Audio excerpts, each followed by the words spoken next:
আমি কি এসেছি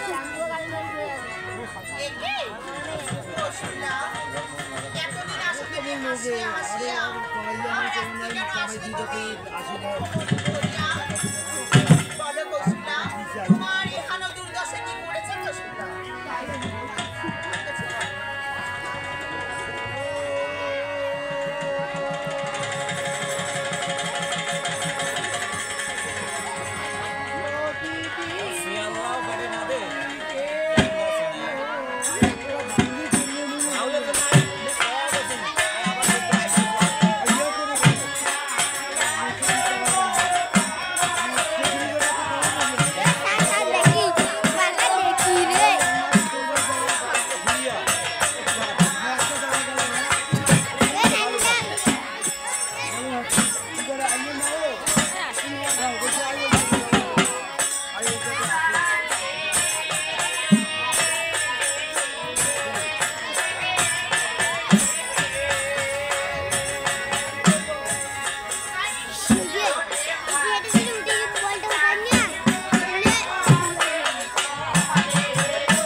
দিদি মই কেন যমুনার জলে ওরে ভাগিনা ছিল দিদি মোর বটের তলে আরে গলে ধরিয়া দিদি রে মো করি রেখে ধন্য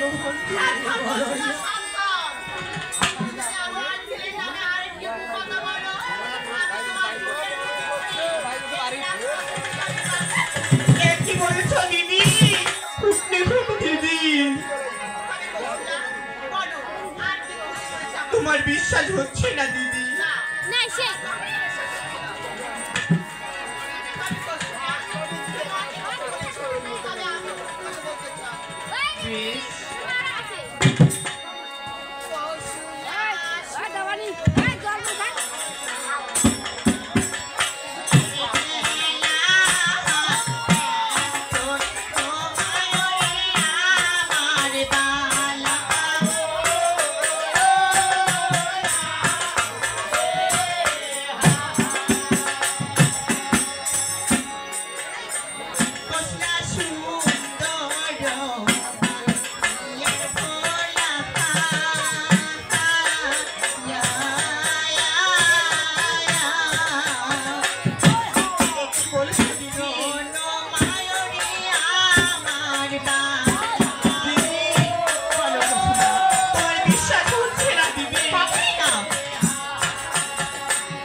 আর আমার ছাইলের নামে তুই লোকের কলঙ্ক কসুল্লা লজ্জা করে না?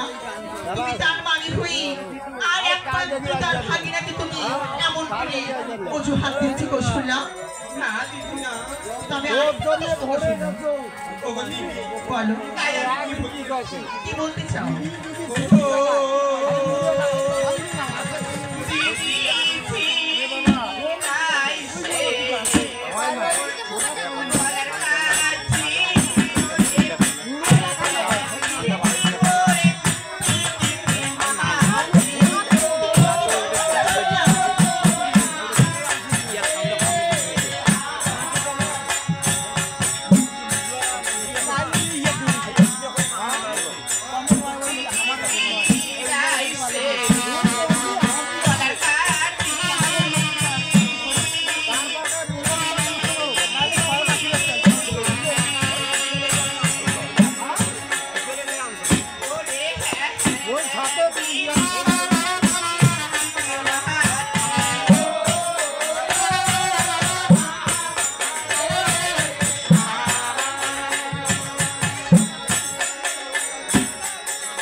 দিদি ছিলাই সে মোর গলার কাছে হ্যাঁ ওরে দেখ দিদি মোর পিঠে মাটি এই কথা ওরে আরো ছিলাই সে দিদি মোর বড় তাই কৌশলা তবে কৌশলা তুমি যে আমার পুত্র নামে অজুহাত দিচ্ছ তুমি মনে করেছো আমি তোমার সব কথা বিশ্বাস করে নেব বলবি হারমোনিয়াম বিশ্বাস হঠাৎ করে ওটা হইবে বিশ্বাস হচ্ছে না ঠিক আছে কৌশলা আমি তোমার মুখের কথা অবশ্যই বিশ্বাস করব কেন করব না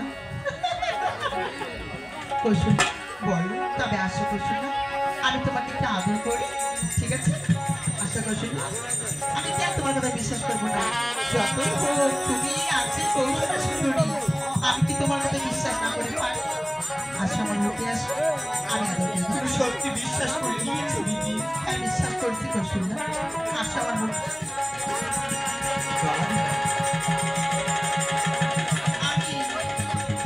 আমি সব বিশ্বাস করে নিলাম তোমাকে মুখে তুলে নিচ্ছি তোমাকে আদর করে নিচ্ছি তুমি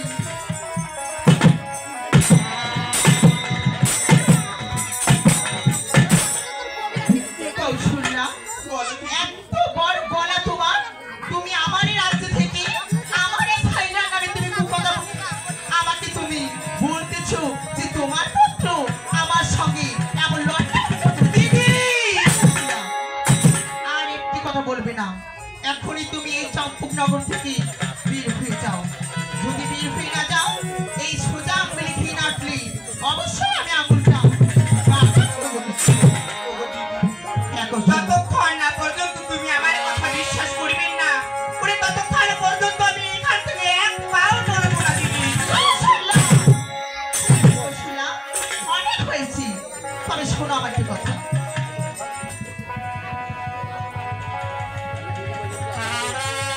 কৌশলা আমি যা বলবো সব মনোযোগ দিয়ে কর্ণপাত করে শুনতে পেরেছি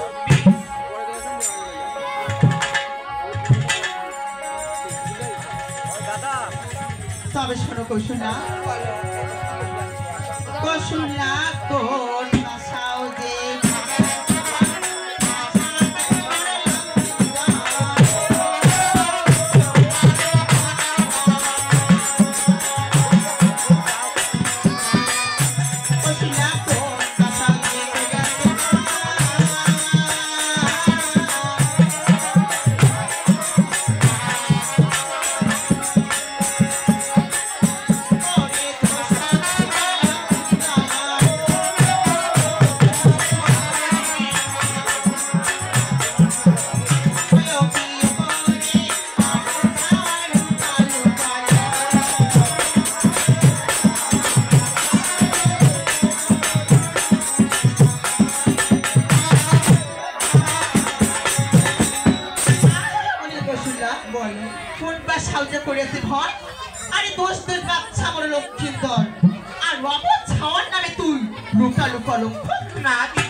দিদি যেইখানে কইরা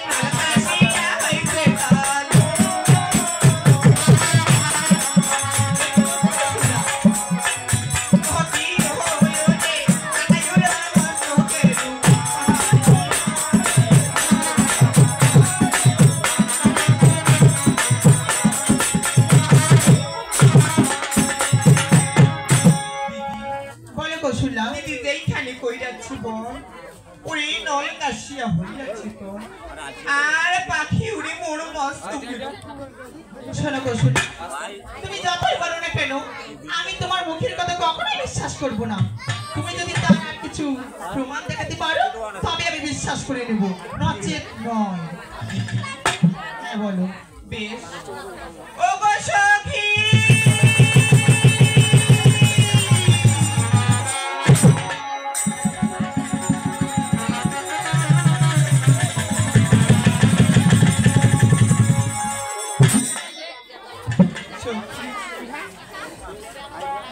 আমার মুখের কথা ওই দিদি বিশ্বাস করতেছে না সত্যি আকি আর একদিন কি মরে থাকবে বাড়িতে আসলো কখন আছিস ঝগড়িটির দল বাপরে বাপ এক কাছে ভয় পাইছি আমি একটা ভাই পাসুন কইনো আমি বুঝি তো চাই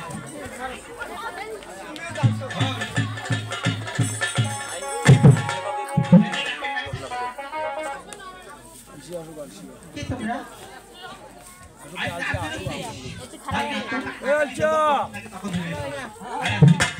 শিখবো কেমন করে এতদিন দেখলাম একরকম আজকে তুমি আরেক রকম মানেটা কি আর তোমার শাড়ি ছিঁড়ে ফেলেছে বুঝছিস সেদিন কটকুটি সাজতেছে তাহলে তোমরা কোথায় সত্যি বল হ্যাঁ এই ব্যক্তি পাচ্ছিস আচ্ছা শোনো তো আমি বলি হ্যাঁ তোমরা আমারই বাড়িতে কয়দিন থাকলে আমারও চাউলের ভাত খাইলে আচ্ছা বলো তো তোমরা কি কোনদিন আমার 6টি পুত্র ছিল তাদের কি কোনো কুকর্ম কাজ দেখেছো তাই দেখি তো তাই দেখো নি তো আচ্ছা তোমার কি বিশ্বাস হয় যে আমার এই অপোজিট বালক তার মামির সাথে নাকি এরকম করেছে ভগবান এটা কি বিশ্বাস করে সম্ভব তোমরা বলো তো ওই নিজে আসলে বিশ্বাস বেটা করে ও সুন্দর করে তুই বেটা জন্ম দিছিস না পাটা জন্ম দিছিস বাপরে বাপ এই শোনো বুকে লাগাম দিয়ে কথা বলো ঠিক আছে কার সামনে দাঁড়িয়ে কি কথা বলতে হয় সেটা তুমি শেখো না হল তুই সাক্ষী আছিস সাক্ষী লেগেছিস বাটা না আসলে কষ্ট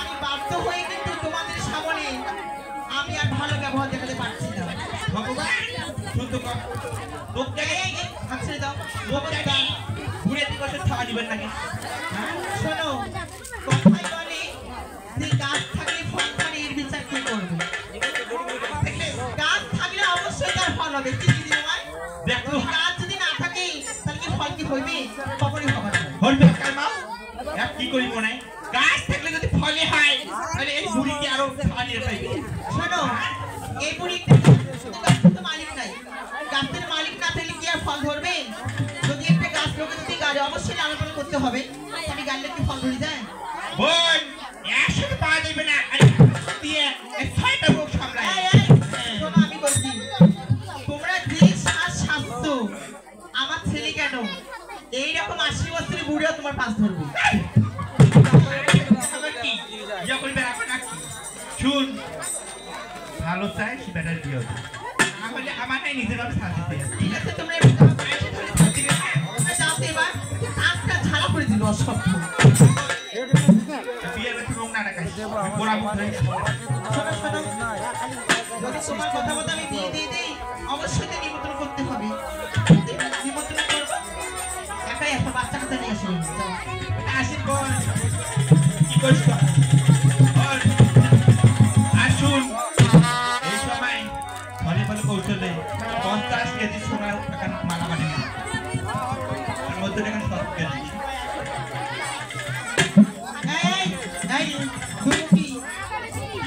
তুমি শোনো ওর না শাড়ি ছিঁড়ে দিচ্ছি তোমার আবার কি ক্ষতি করছে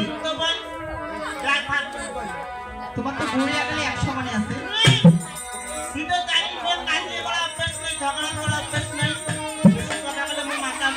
না সেটা তো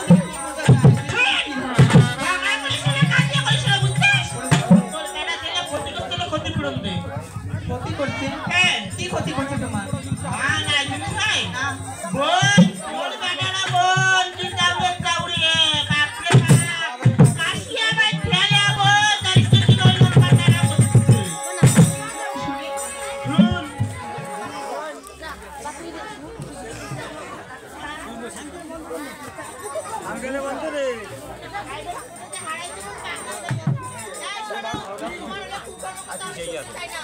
বাবাকে কুকুরকে করবে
হ্যালো হ্যালো চুপে চাপে আমরা ঘরে যাই, এই কথা জেনে অন্য কি জানি।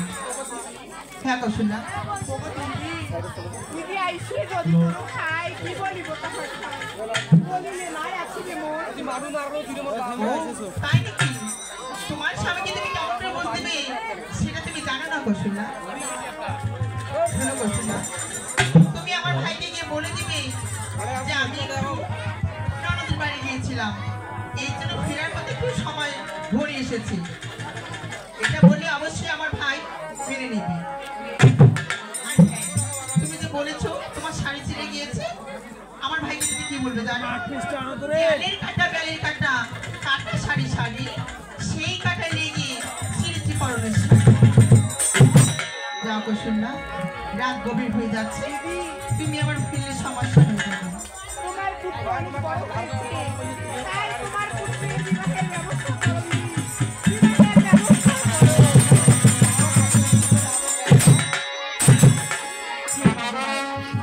যদি কৌশলের কথা সত্যি হয়ে থাকি তাহলে আমি আর বিলম্ব না করি আমি এই কথাটা আমি আমার প্রভুকে জানাবো। আমি আমার প্রভুকে এখনই জানাচ্ছি। কোথায় স্বামী?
সন্তুষ্ট করিয়া কৌশলা তাদের আগে দয়া শোনা দেখো তখন সেই সরেকারানি রাজা চন্দ্রধরকে কি কথা বলতেছে।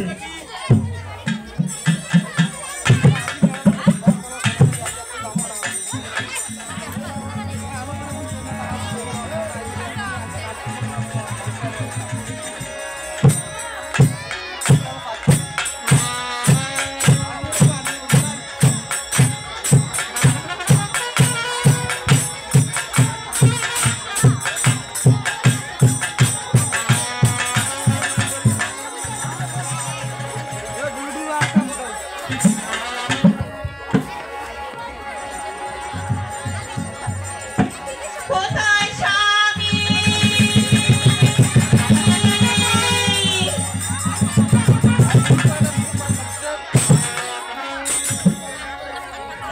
ওগো প্রভু,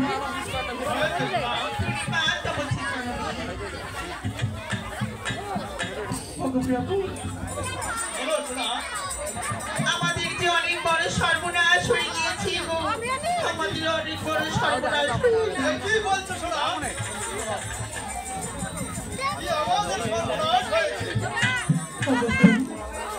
আপনি হয়তো জানেন না, যে কথা শোনার পর আপনি কখনোই নিজেকে নিয়ন্ত্রণ রাখতে পারবেন না গো, কখনোই নিজেকে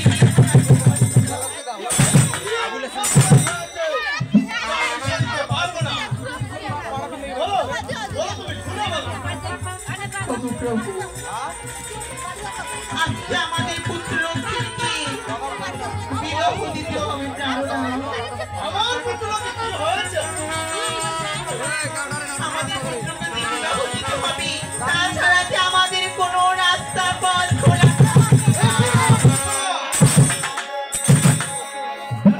কেন আমার পুত্রকে বিবাহ দিতে হবে? কেন বিবাহ দিতে হবে জানো? আমাকে খুলে বলো সব কথা। আজকে ছয় ঘটিকার জলে আর আমাদের পুত্র আছিল নাকি সেই বাটের তলে আর অদ্যপন্থে ধরিয়ে করিল অনাচার বাবির সঙ্গে।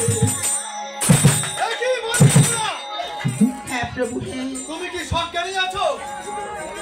হ্যাঁ প্রভু আমার কখনোই কৌশলের কথা আমি বিশ্বাস করিনি, কিন্তু যখন কৌশলার সখীগণ এসে তার প্রমাণ দিয়ে গেল আমি আর বিশ্বাস না করে থাকতে পারলাম না। শোনো, তুমি কি কথাটি বলো? হ্যাঁ প্রভু আর যদি তুমি ভুল কথা বলে থাকো তাহলে তুমি আমায় জানো তো? হ্যাঁ প্রভু আমি তোমার কি করতে পারি? মা, আমি কেন আমাদের পুত্র নামে আমি মিথ্যা কথা বলবো? আমি যা বলছি সবই সত্যি গো, সবই সত্যি। তাহলে শোনো, আমার কথা কি কথা শোনো। তাই বলি পুত্র দাদা আমার বড় কথা। তাই করে বিবাহ দিব।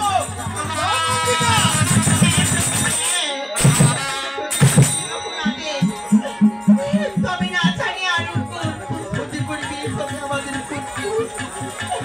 এই জন্য আমি তার মা হয়ে বলছি আপনি আর বিলম্ব না করে অতি শীঘ্রই আপনি আমাদের সন্তানকে আপনি বিবাহের সাথে সাজিয়ে দিন। হ্যাঁ, হ্যাঁ। আরে করবো শোনো। তো কিন্তু কি জানো না তোমার কথা যেন কোথাও ভুল না হয়। ঠিক আছে প্রাণনা আমার কথা কখনোই ভুল হবে না, আপনি যা ভালো মনে করেন আপনি তাই শাস্তি দিন আমাদের আচ্ছা, পুত্রকে। ঠিক আছে। একটু শোনো, একটু কথা মনে রাখো। বলুন প্রাণনা জানমরি কানে যেন না পায় আস্থা।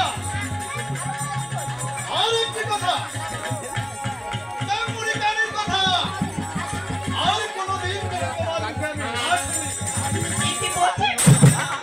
তাই তো বলছি। আপনি পুরানো কথা আবার আমাকে মনে করিয়ে দিন।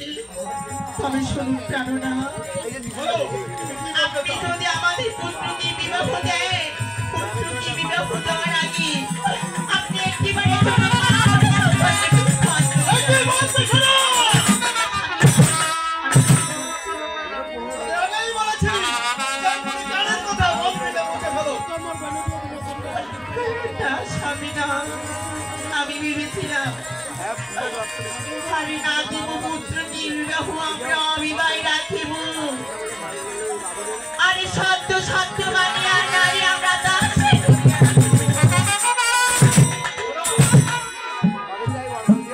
শোনো, আমি বলছি, যে হচ্ছে পূজা যেন তুমি শুরু করো, যে হচ্ছে তুমি শুরু করো না, এই জানমরি কান। আমি আবার বলতে চাই আমাদের পুত্র মঙ্গল কামনার জন্য আপনি একটিবারের জন্য মনসার চরণে পুষ্পাঞ্জলি করুন, মনসার চরণে পুষ্পাঞ্জলি করুন।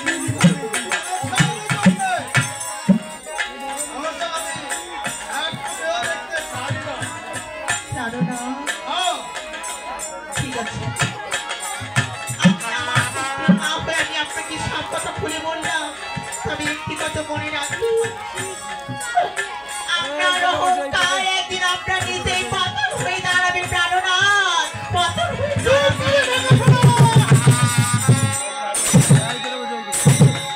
আমি আবারও বলছি, যে হচ্ছে পূজা সে আমি দেবো শোনো পানি, হচ্ছে যদি পূজা করা ওই জানমরি কানই। আপনি আর বিলম্ব না করে এক্ষুনি ভাই লেখাকে ডেকে আমাদের পুত্র বিবাহের জন্য আপনি কন্যা দিতে বেরিয়ে পড়ুন। আহা, তুমি চলে যাও। আর আমার পুত্রের বিবাহ আমি কিভাবে দিব আমার ভালো করেই জানা আছে। ঠিক আছে প্রাণনাথ চলে যাও। তবে এবার আমি আসি, হ্যাঁ, তবে এবার আমি আসি প্রভু, যাও, তুমি এবার যাও। আমি আসি।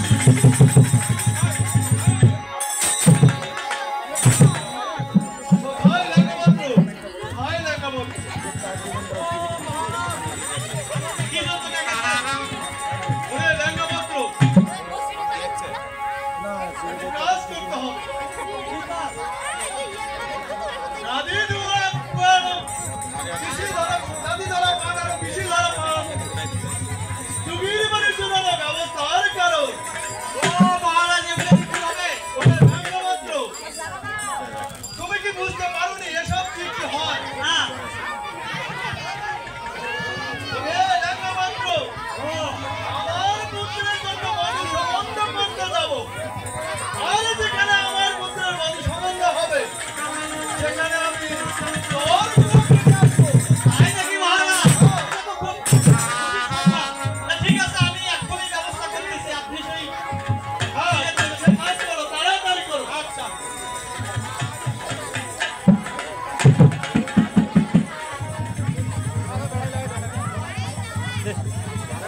চন্দ্রধর সেই লঙ্গা পত্রকে নিয়ে